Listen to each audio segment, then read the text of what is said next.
จกรรมเพียรภาวนา6เป็นลูกหนุ่มน้อยคำปี903ครั้งที่2วันที่2สิงหาคม2569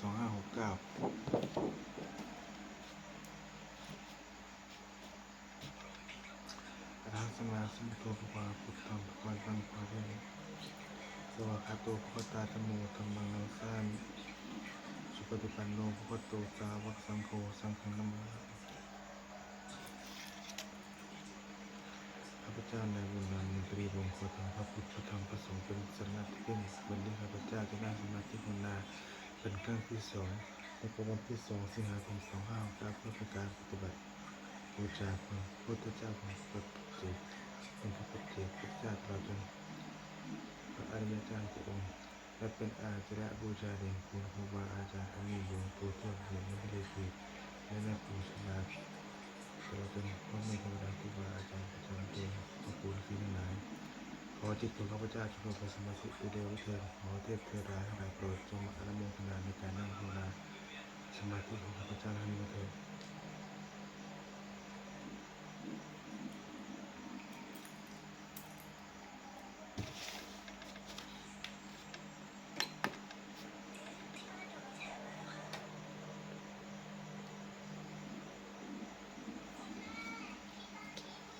เบิ่งเศร้าเสียสายตาเลยไป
ถา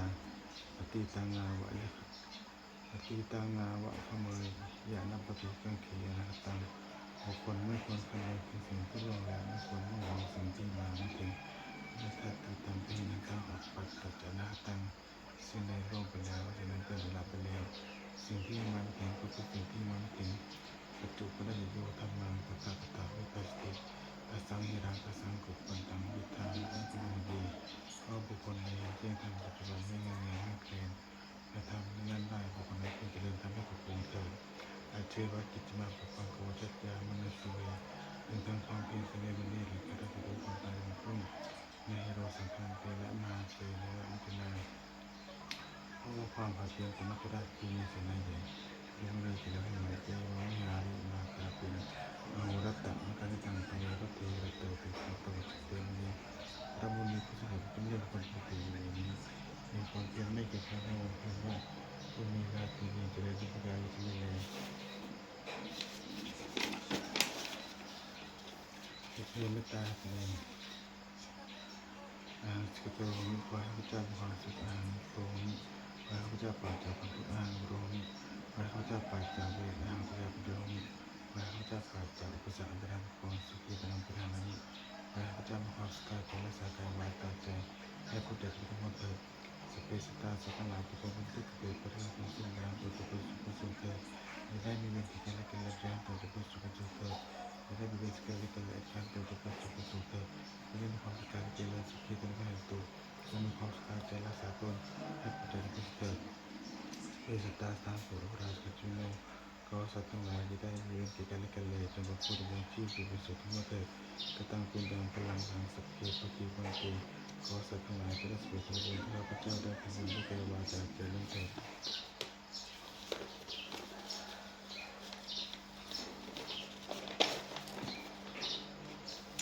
วันนี้ข้าพเจ้านั่งสมาธิภาวนาเป็นธรรมะขออนุสาวรีย์นี้ขอเป็นปัจจัยข้าพเจ้าที่เข้าไปสู่สวรรค์ไม่ให้ยังเป็นอยู่ขอให้ข้าพเจ้าเป็นข้าพเจ้าไปสู่ข้าพเจ้าในครัวขอให้หนึ่งในได้สี่เป็นสมาอาชีพเป็นชอบทำข้อมูลหรือได้เป็นขอจะมีแต่ครอบครัวพระเจ้าจะเดินทางคู่มาทำการต่อไปและขอถวายให้สังฆเจ้าปฏิบัติภาวนาให้ดวงวิญญาณของสลาตลอดที่มีครูบาอาจารย์เทวดาประจำเป็นผู้ที่ทั้งหลายและขอให้องค์ปู่ศิลามีพระเดชอะไรอยู่เป็นที่ผมพระเจ้าอยู่นานที่ได้ขอเทียบเทวดาให้หลายผู้และอนุโมทนาสาธุการในครั้งนี้ขอประสิทธิ์ประสาทพรและจงผลให้ของผมประตูทางผมตั้งใจเสียงเรียนด้วยสิ่งปู่ศิลาเพื่อที่มหาปู่ศิลาซึ่งมาลงเพื่อนทีรูปรอยที่เล่นโดยโฆษณาโดยทีมของคนเป็นคนที่สร้างขึ้นหรือสร้างขึ้นในเปลี่ยนรูปคุณภาพเทวนุภาพใจคุณภาพวัตถุอนุเอกผลและการเสด็จผลแก่ผู้ของและผู้บูชาผู้การได้เทิน